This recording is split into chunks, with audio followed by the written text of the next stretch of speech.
and hibernating, right? Mm-hmm. What does the bear do? Hibernates, right? Yeah, that's what my tools are doing now. So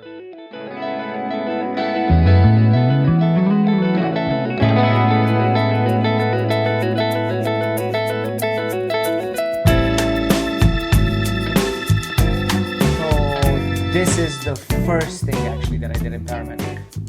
So it's the chair that we have it in the office here, and we have a few of them in the shop.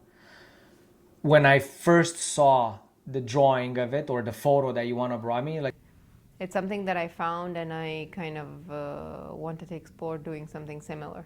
So I brought it to him, and I was like, do you think we can do this? And he's like, sure, let me figure it out. And he started playing with all sorts of shapes and coming up with other kind of shapes and styles. My mind was like starting to wrinkle a little bit, like, how do you twist that and turn it to, because it has a curvature at the top, then it's curved from side on both sides, then the top is larger than the base. It's like extremely three-dimensional. It angles in all the ways, angles in, or it flows pretty much. It starts, when I initially saw it, I didn't know exactly how to even start to think about drawing something that's going to be three-dimensional in that manner. But then I envisioned it as something flat, a rectangular piece of something, let's call it a canvas, and then I would just take the corners, fold them down, then make whatever's at the top left after I have folded the corners, make it flat but with a little bit of a cove, almost like a seat. Look at this, all the numbers, right? In each hole individually has to correspond with the other hole. So these are guiding holes. If you don't put these pieces exactly as they're supposed to be placed, you're not going to get this whatever mesmerizing effect because they're going to be off.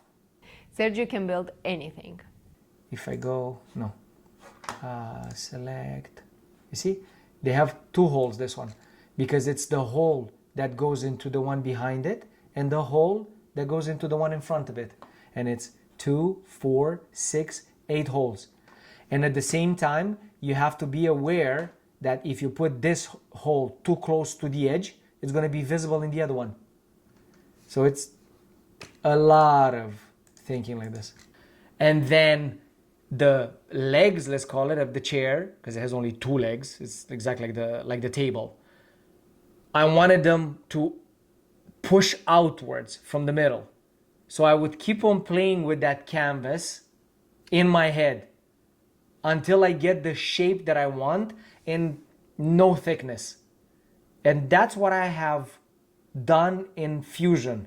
Started with the canvas that has no thickness. You're just molding a plane in 3 dimension. And then that plane in the software, I can add thickness to it. And it's the really cool thing, a feature, is that I can variate that thickness. So you can see in the chair, each strip has the top is a little bit thicker where you're sitting. Then where the top folds and it becomes the leg, it's a little bit thinner to allow for the radius required for the knife to go and cut.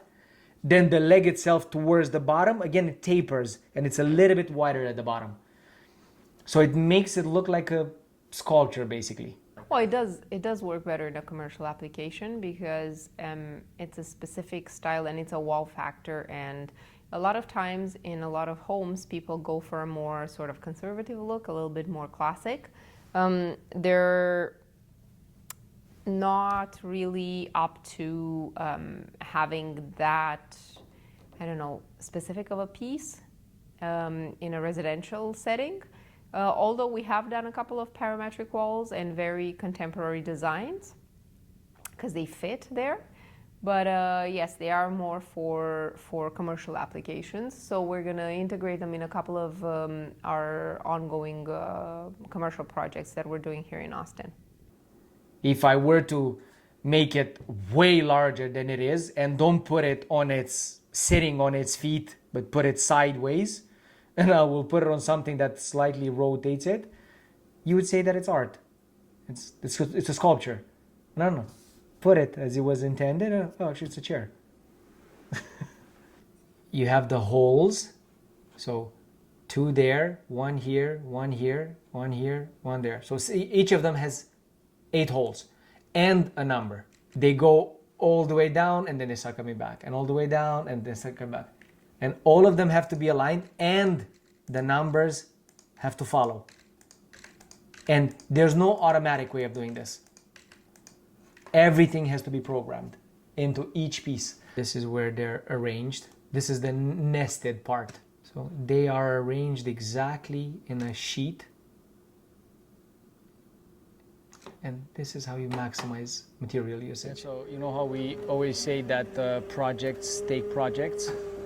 Sometimes, and you're gonna see this, it happens a lot. While I do projects, I realize that I would like to do some other projects. So what I decided now is to take some of the tools out of retirement, because I've been talking about solid wood for the past couple of days, and I really want to start working with solid wood. So I have some tools that are hibernating there, and hibernating, right? Mm-hmm. What does the bear do? Hibernates, right? Yeah. I'm making some room for them because I'm going to put them right against the gym wall. It's a canvas. Hibernating. Such a weird word.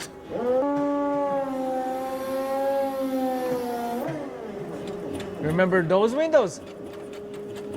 Those are the windows from the vent that I had to take out. And now I'm just gonna store them there. Okay.